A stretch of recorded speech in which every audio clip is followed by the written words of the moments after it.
Video शुरू करने से पहले आपसे निवेदन है कि हमारे चैनल को सब्सक्राइब जरूर करें and like and bell icon के बटन को दबाना ना भूलें। आइए वीडियो शुरू करते हैं।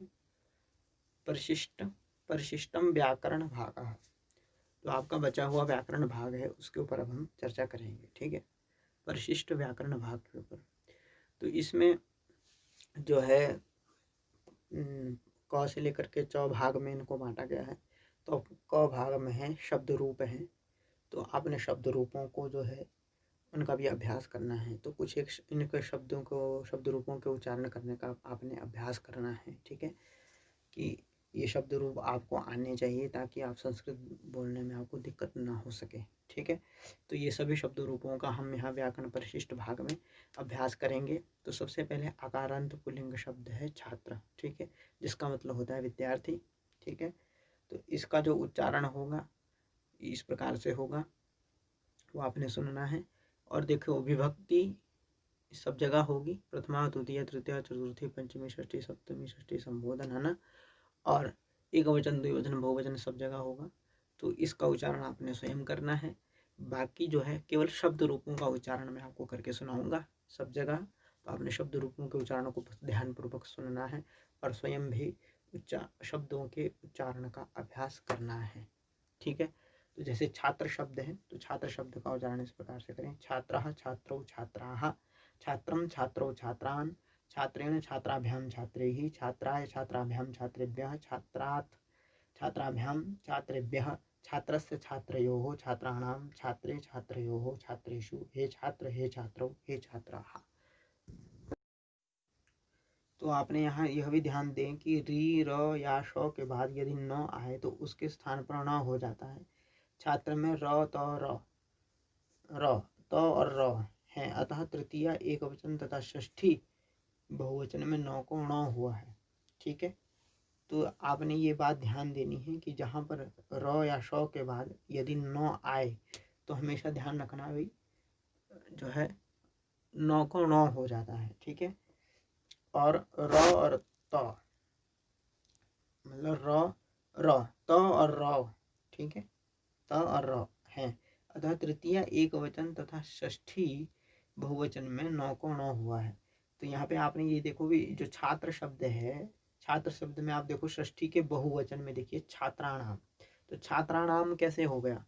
छात्राणाम इसलिए हुआ क्योंकि जहाँ र और या श के बाद अगर न आता है, ठीक है, छात्रा नाम था पहले, तो र और न के बाद अगर र और श के बाद अगर न आता है, ठीक है, नकार, तो उसको ण होता है। ठीक है, र और श के बाद कभी भी अगर न और ण आएगा शब्द में, ठीक है, षष्ठी के बहुवचन की बात कर रहे हैं, ठीक है, तो वहां पर न को ण हो जाएगा। ठीक है, तो अब यहाँ पे देखिए भी छात्राणाम में त और र, त्र है ना, तो त और र को मिला के त्र बना है, तो र बाद में है, तो र के बाद यहाँ पर न आया था, तो इसलिए न का ण हो गया है। ठीक है, तो ये शब्द रूप में आपने हमेशा ध्यान देना है कि त और र के बाद कहीं भी अगर ण आएगा तो वहां पर जो है न आएगा तो उसका ण बन जाता है। ठीक है ना, जैसे छात्रा नाम में बन गया है।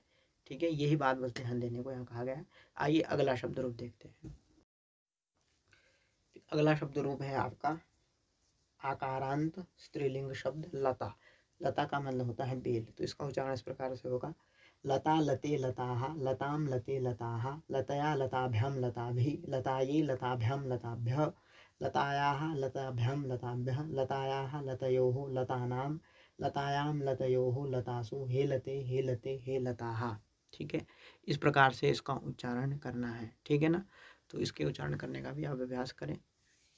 ठीक है, सभी बाकी विभक्ति और वचन सब जगह एक जैसे ही होंगे। ठीक है, एक वचन द्विवचन बहुवचन इनको उच्चारण करने की आवश्यकता नहीं होती है, इनका केवल इनको दिमाग में बिठाना होता है। ठीक है, फिर उसके बाद अगला शब्द है इकारांत पुल्लिंग शब्द। ठीक है, इकारांत पुल्लिंग शब्द मुनि। ठीक है, जिसका मतलब होता है मुनि या ऋषि जिसको बोलते हैं। तो मुनि ही मुनि मुनयः, मुनिम मुनि मुनीन, मुनिना मुनिभ्यां मुनिभिः, मुनये मुनिभ्यां मुनिभ्यः, मुनेः मुनिभ्यां मुनिभ्यः, मुनेः मुन्योः मुनीनां, मुनौ मुन्योः मुनीषु, हे मुने हे मुनि हे मुनयः। ठीक है, इस प्रकार से आपने इसका भी उच्चारण करना है। यह इकारांत पुल्लिंग मुनि शब्द था। ठीक है, अब इकारांत स्त्रीलिंग शब्द एक और है, जैसे कि मति। मति का मतलब होता है बुद्धि, तो इसका उच्चारण इस प्रकार से होगा, मतिः मति मतयः, मतिं मति मतिः, मत्या मतिभ्यां मतिभिः, मत्यै मतये मतिभ्यां मतिभ्यः, मत्याः मतेः मतिभ्यां मतिभ्यः, मत्याः मतेः मत्योः मतीनां, मत्यां मतौ मत्योः मतेषु, हे मते हे मति हे मतयः। ठीक है, यहाँ पर ये ध्यान देना है। देखिए, चतुर्थी पंचमी षष्ठी में दो दो रूप बने हैं, मत्यै मतये मत्याह मतेः मत्याह मतेः, और सप्तमी में भी मत्यां मतौ। तो यहाँ पर ये ध्यान देना है। फिर ईकारांत, बड़ी बड़ी ई है ना, ईकारांत स्त्रीलिंग शब्द नदी। देखो, नदी का मतलब नदी होता है। ठीक है, इसका उच्चारण इस प्रकार से होगा, नदी नद्यो नद्यः, नदीं नद्यो नदीः, नद्या नदीभ्यां नदीभिः, नद्यै नदीभ्यां नदीभ्यः, नद्याः नदीभ्यां नदीभ्यः, नद्याः नद्योः नदीनां, नद्यां नद्योः नदीषु, हे नदी हे नद्यो हे नद्यः। ठीक है, इस प्रकार से आपने इसका उच्चारण करना है। ये दीर्घ इकारांत शब्द था। अब ऋकारांत पुल्लिंग शब्द। ठीक है, री जिसके अंत में है, ऐसा पितृ शब्द है, इसका मतलब होता है पिता। पिता पितरौ पितरः, पितरं पितरौ पितॄन्। ठीक है, पित्रा पितृभ्यां पितृभिः, पित्रे पितृभ्यां पितृभ्यः, पितुः पितृभ्यां पितृभ्यः, पितुः पित्रोः पितॄणां, पितरि पित्रोः पितृषु, हे पितः हे पितरौ हे पितरः। ठीक है, इस प्रकार से आपने इसका उच्चारण करना है। यह ऋकारांत पुल्लिंग शब्द था। ठीक है, री हो जिसके अंत में, ठीक है, उसको क्या कहते हैं, ऋकारांत।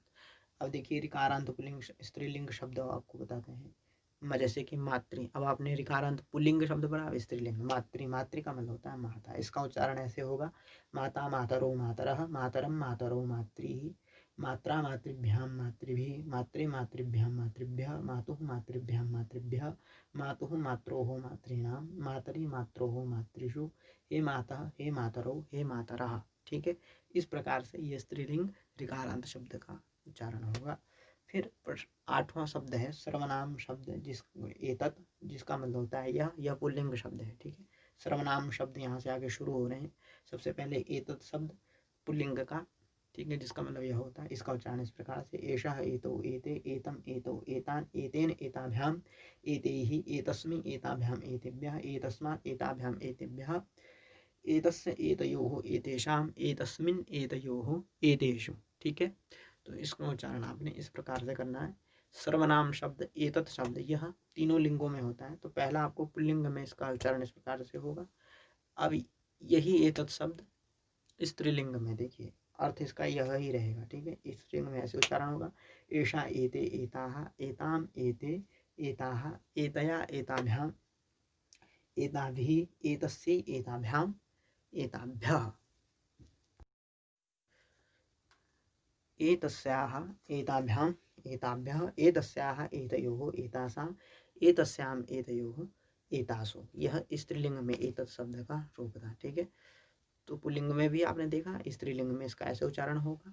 अब नपुंसक लिंग में यही शब्द एतत् शब्द, यही जिसका मतलब यह होता है, यह नपुंसक लिंग में कैसे चलता है, आइए देखिए।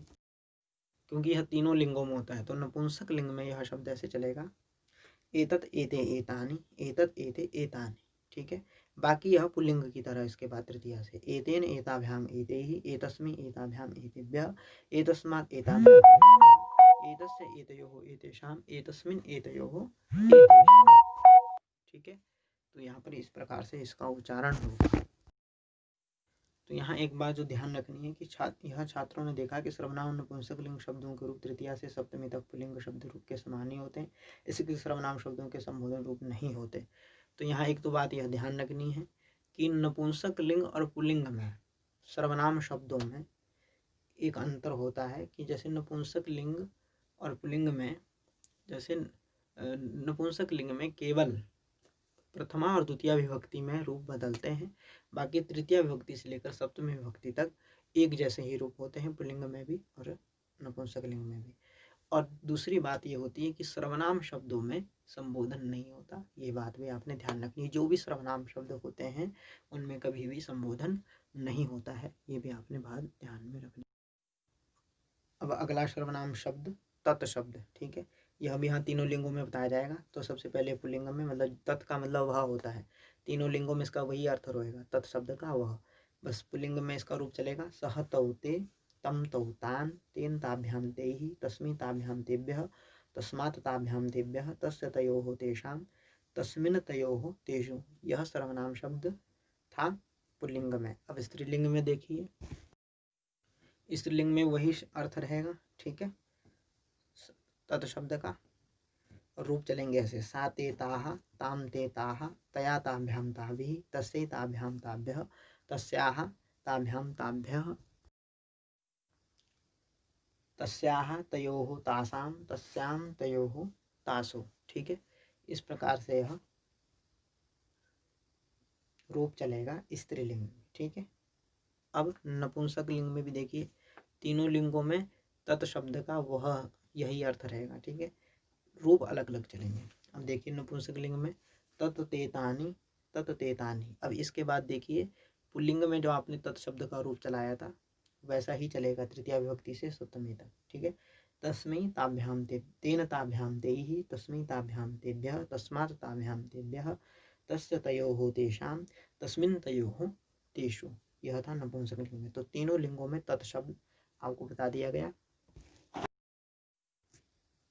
अब जो है यत शब्द, यह भी तीनों लिंगों में इसका यही अर्थ रहेगा, केवल रूप इसके अलग अलग चलेंगे। तो पुल्लिंग में इसका रूप चलेगा यह यौ ये, यम यौ यान, येन याभ्याम यैः, यस्मै याभ्याम येभ्यः, यस्मात् याभ्याम येभ्यः, यस्य ययोः येषां, यस्मिन् ययोः येषु, ठीक है।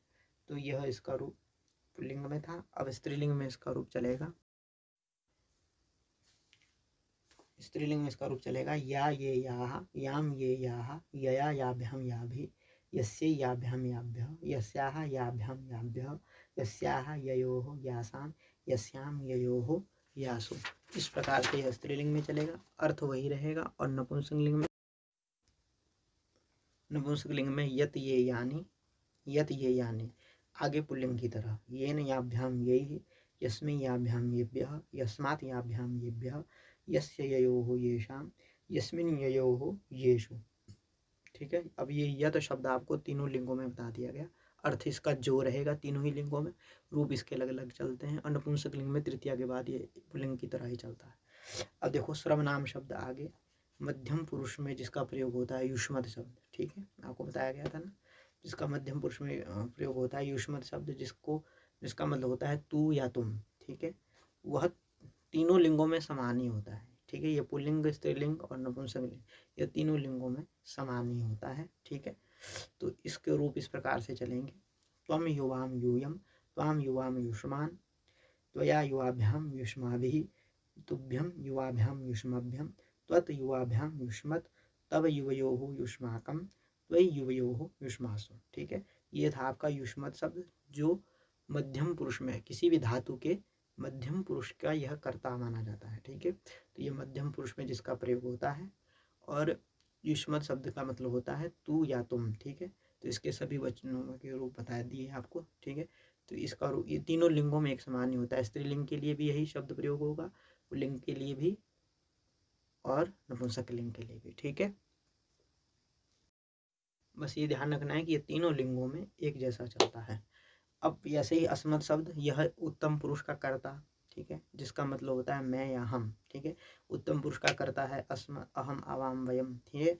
तो ये उत्तम पुरुष में धातु के प्रयोग होता है, आपको ध्यान ही होगा। और ये तीनों लिंगों में यह भी समान होता है। इसका उच्चारण इस प्रकार से होगा, अहम आवाम वयम, माम आवाम अस्मान, मया आवाभ्याम अस्माभिः, मह्यम आवाभ्याम अस्मभ्यम, मत आवाभ्याम अस्मत्, मम आवयोः अस्माकं, मयि आवयोः अस्मासु, ठीक है।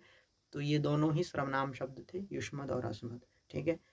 तो युष्मत् और अस्मत् आपको पता ही है कि युष्मत् जो है, युष्मत् शब्द जो है मध्यम पुरुष का करता है, अस्मत् शब्द उत्तम पुरुष का करता है, ठीक है।